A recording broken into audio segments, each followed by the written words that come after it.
ఇప్పుడే మరణం చేస్తాం తెలిసిన ఓరి రాజులారా, ఈ ముసల్మాన్ దౌలత్తు ఈ 10 మంది సభలో ఎత్తుపలుకుతున్నారా?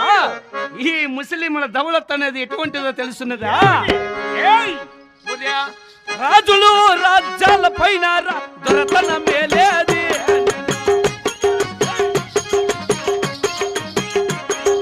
దొరలు దొరతనల పైన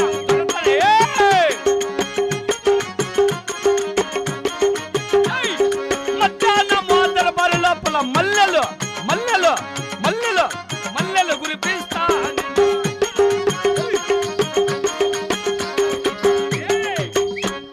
ఈ ముస్లిమోని దర్బార్ మధ్యాహ్నమే అయినా మల్లెపూలు జల్లు జల్లు జల్లున రాలుతున్నాయిరా. ఒట్టి మాటలతో కాలక్షేపమే మహామంత్రి. తక్షణమే గుర్రపోలయములకు వెళ్ళి మన గుర్రాన్ని తీసుకొనిరా.